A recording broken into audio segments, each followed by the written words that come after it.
ਜਦੋਂ ਘਰ ਮੈਂ ਛੋਟੇ ਹੁੰਦੇ ਮਸਲਾ ਬਣਿਆ, ਕੁਛ ਪਤਾ ਨਹੀਂ ਲੱਗਾ। ਇਲਾਜ ਬੜਾ ਕਰਾਇਆ, ਕੋਈ ਆਰਾਮ ਨਹੀਂ ਹੈ। ਮੈਂ ਤੁਰਦਾ ਹੁੰਦਾ ਨਾ ਸਹੀ ਤਰ੍ਹਾਂ ਤੁਰਿਆ ਨਹੀਂ ਜਾਂਦਾ, ਅਤੇ ਬਾਅਦ 'ਚੋਂ ਬਹੁਤੀ ਸੱਟ ਲੱਗ ਗਈ ਮੇਰੇ ਪੈਰ 'ਤੇ, ਮੈਂ ਥੱਲੇ ਹੀ ਬਹਿ ਗਿਆ। ਬੱਚੇ ਤਾਂ ਕੋਈ ਨਹੀਂ ਹੈਗੇ, ਭੈਣ ਭਰਾ ਹੈ 3-4। ਅਸੀਂ ਇੱਧਰ ਆਓ 5 ਨੰਬਰ ਘਰ, ਜਿੱਥੇ ਤੁਸੀਂ ਉੱਧਰ ਮਿਲੇ।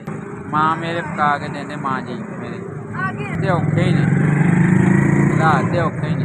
ਕਹਿ ਰਹੇ ਨਹੀਂ ਆ ਰਹੇ, ਕਿਤੋਂ ਵੀ ਨਹੀਂ ਆ ਰਹੇ, ਕਿਤੋਂ ਵੀ ਨਹੀਂ ਮਦਦ ਮਿਲਦੀ ਆ। ਲੋਕ ਹੀ ਕਰਦੇ ਥੋੜ੍ਹੀ ਬਹੁਤੀ ਬਸ ਕਰਦੇ ਜਾਂਦੇ 10-20 ਰੁਪਈਏ ਬਸ ਠੀਕ ਹੋ ਗਿਆ।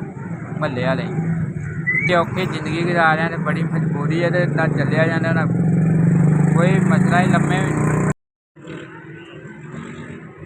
5000 ਕਿਸੇ ਨੇ ਭੇਜਿਆ, ਉਹਨਾਂ ਦੀ ਖੈਰ ਹੋਵੇ, ਭਲਾ ਹੋਵੇ। ਅੱਲਾ ਉਹਨਾਂ ਨੂੰ ਸਿਹਤ ਦੇ, ਤੰਦਰੁਸਤੀ ਦੇ, ਉਹਨਾਂ ਦੇ ਬੱਚਿਆਂ ਦੀ ਖੈਰ ਕਰੇ।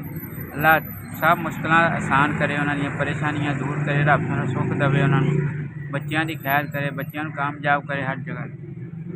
ਬਸ ਕਹਿੰਦਾ ਮੈਂ ਆਪਣੀ ਮਾਂ ਵਾਸਤੇ ਸੂਟ ਲਵਾਂਗਾ, ਆਪਣੇ ਵਾਸਤੇ ਲਵਾਂਗਾ, ਚਿੱਠੀ ਲਵਾਂਗਾ, ਅਤੇ ਈਦ ਆਰਾਮ ਨਾਲ ਲੰਘ ਜੇ, ਅੱਛੀ ਤਰ੍ਹਾਂ ਈਦ ਲੰਘ ਜਾਏਗੀ। ਤੁਹਾਡੀ ਖੈਰ ਹੋਵੇ, ਭਲਾ ਹੋਵੇ, ਤੁਸੀਂ ਭੇਜੇ ਪੈਸੇ। ਅੱਲਾ ਤੁਹਾਨੂੰ ਸੁੱਖ ਦੇਵੇ, ਤੰਦਰੁਸਤੀ ਦੇ, ਸਿਹਤ ਦੇਵੇ। ਅੱਲਾ ਪਾਕ ਖੈਰ ਕਰੇ, ਰੱਬ ਹਰ ਮੁਸ਼ਕਿਲਾਂ ਤੋਂ ਬਚਾਏ। ਅੱਲਾ ਮੀਆਂ ਖੈਰ ਕਰੇ ਤੁਹਾਨੂੰ, ਅੱਲਾ ਮੀਆਂ।